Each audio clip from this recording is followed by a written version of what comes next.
یہاں پر ایک نا عجیب قسم کی افواہ پھیلائی جاتی ہے کہ شاید یہ جو اہل سنت و جماعت ہے نا یہ کوئی فرقہ ہے.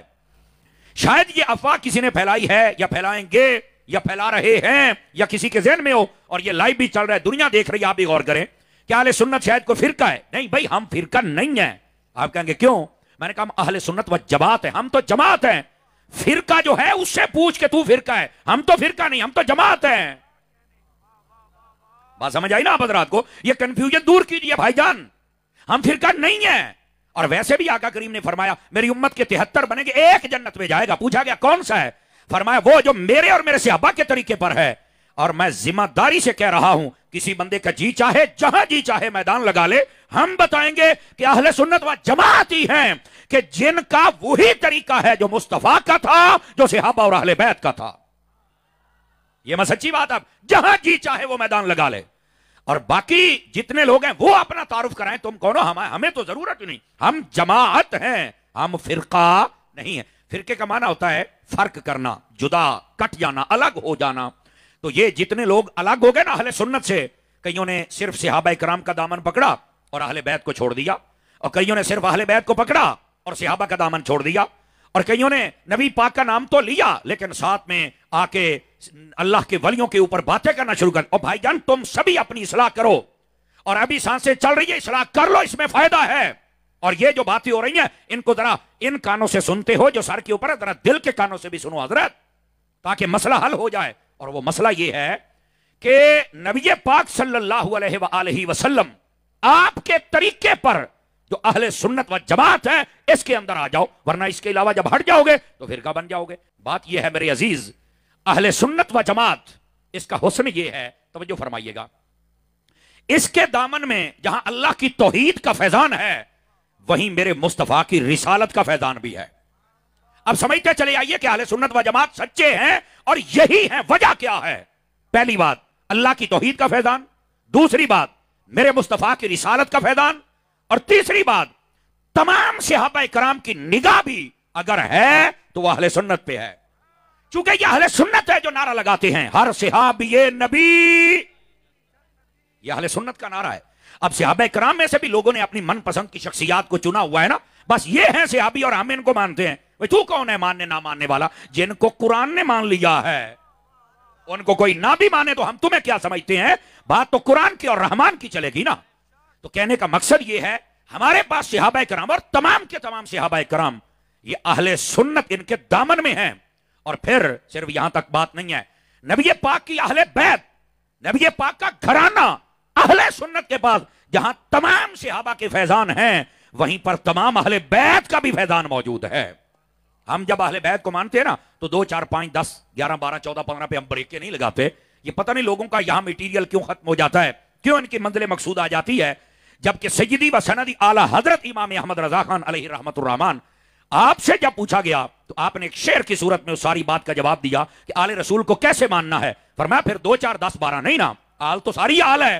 تو فرمایا پھر کیسے مانے؟ فرماتے تیری نسل پاک میں ہے بچہ بچہ نور کا, آقا تو ہے نور, تیرا سب گھرانہ نور کا. تو پھر سب کو مانو نا بھائی. تو تمام اہل بیت کا فیضان اگر یہ بھی موجود ہے تو یہ اہل سنت کے پاس موجود ہے. بات سمجھ آ رہی ہے؟ اور یہاں تک بات نہیں بھائی جان, جزاک اللہ. اگلی بات بھی سمجھنے والی, اور وہ یہ ہے اس امت کے جتنے ولی ہیں, اور یاد رکھ لیجئے اس امت میں ولیوں کا وجود بھی ضروری ہے. آپ کہیں گے وہ کیوں؟ دیکھیے اب نہ تو کوئی نبی آ سکتا ہے اور نہ ہی کوئی صحابی اور تابی اور تبا تابی بن سکتا ہے. تو پھر اس دین پر جب عمل کریں گے تو کیا بنیں گے؟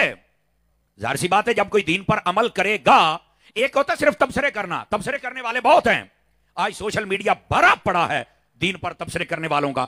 بڑے بتاتے ہیں پانی یوں پینا ہے, تم نے جناب ہاتھ یوں اٹھانے ہیں, تم نے جناب یہ کرنا ہے وہ کرنا, بس بتانے کی حد تک خود بے عمل ہوتے ہیں. یہ جتنے موٹیویشنل اسپیکر ہیں آپ ان کی شکلیں دیکھیں, ایک بھی با عمل نہیں ہے, اکثریت کلین شیو ہے. اگر کوئی داڑھی والا بھی ہے تو وہ تنقید کرتا ہے کبھی صحابہ پر, کبھی اہل بیت پر, کبھی ولیوں پر. تو یہ تو خود اپنے منہ سے زہر اگل رہے ہیں, ان کے منہ سے تو خود انگارے نکل رہے ہیں. لیکن یہ صرف یہ کہتے ہیں کہ ہم اصلاح کی بات کرتے ہیں. ابے تم نہیں کرتے. اگر اصلاح کی بات کرنی ہے, جب تک تیری اپنی نہیں ہوئی تو کسی اور کی کیا کرے گا؟ آواز سمجھ آ رہی ہے؟ یہ سارے اس مارکیٹ کے ٹھگ ہیں یار. اگر آپ نے اصلاح دیکھنی ہے نا تو پھر مدنی چینل کو دیکھا کرے، تمہیں پتہ چلے اصلاح کس کو کہتے ہیں۔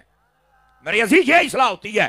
لیکن جو میں بات بتلا رہا ہوں اس بات کو سمجھیے میرے بھائی، یہ لوگ آتے ہیں اور موٹیویشن اسپیکر بن جاتے ہیں، اور کسی کو کوئی بات اچھی لگ جائے تو فوراً کسی طرح جتنا اس کو معلومات ملی نا، صحیح ہے یا غلط ہے، جب تک وہ الٹی کر نہیں لیتا تو اسے مزہ نہیں آتا۔ اور بھائی یہ مسئلہ نہیں ہے، مسئلہ یہ ہے جب کوئی دین پر عمل کرتا ہے اس کا لازمی نتیجہ یہ نکلتا ہے کہ وہ بندہ اگر استقامت اختیار کرے تو وہ اللہ کا ولی بن جاتا ہے۔ سمجھ آ رہی میری بات کی؟ تو یہ جو اللہ کے ولی ہوتے ہیں ان کا وجود بھی ضروری ہے۔ اور مزے کی بات بتلاؤں، اللہ کے ولی جس جماعت میں ہوتے ہیں وہی جماعت سچوں کی جماعت ہوتی ہے۔ اس کی وجہ کیا ہے؟ ولی کسے کہتے ہیں؟ اللہ کے دوست کو۔ ولی کسے کہتے ہیں؟ اللہ کے قریبی کو۔ پتہ چلا اللہ اسے ہی دوست بنائے گا نا جس کا عقیدہ اور عمل پسند ہے۔ اللہ اسے ہی قریب کرے گا نا، اسے ہی دوست بنائے گا نا جس کا عقیدہ عمل پسند ہے۔ اور پھر اس کو دوسرے نظریے سے بھی آپ سمجھ سکتے ہیں۔ ولایت بانٹتے ہیں میرے مولا علی، ولایت بانٹتے ہیں میرے غوث اعظم، قاری بالکل۔ تو میں نے کہا وہ مہر لگاتے ہیں تب ولی بنتا ہے نا؟ جی بالکل۔ اب یہ بات سن کر پتہ نہیں کراچی والے کیسے بولیں، ذوق ہے آپ کا، اگر آپ بولیں گے سبحان اللہ، بات تو میں حق ہی کر رہا ہوں۔ وہ یہ ہے، میں نے کہا پھر مولا آپ جتنے کائنات کے ولی ہیں ان سب کو دیکھ لیں، وہ سب اہل سنت و جماعت میں، کسی اور میں نہیں ہے۔ تو میں نے کہا کیا ہوا، مولا علی نے ساری مہریں سنیوں پہ کیوں لگائی ہیں؟ غوث پاک نے ساری مہریں سنیوں پہ کیوں لگائی ہیں؟ بولا یہ تو نہیں پتا۔ میں نے کہا یہی پتا ہوتا تو پکا سنی نہ ہوتا، کہ یہی وہ حق والوں کی جماعت ہے اور یہ فرقہ نہیں ہے۔ فرقے تو وہ جو کٹ گئے، کسی نے صحابہ کرام کا دامن پکڑا تو اہل بیت کی دشمنی میں لگ گئے، غلط ہے، نہیں ہو سکتا۔ اور اسلام ہمارا بھی اس بات کی اجازت نہیں دیتا، اور کئیوں نے صحابہ کا دامن پکڑا اہل بیت کو چھوڑ دیا، یہ بھی غلط ہے۔ ارے بھائی جب نبی پاک نے سب کو ساتھ رکھا ہے تو ہم امت ہیں، ہمیں بھی تو سب کو ساتھ رکھنا ہوگا نا۔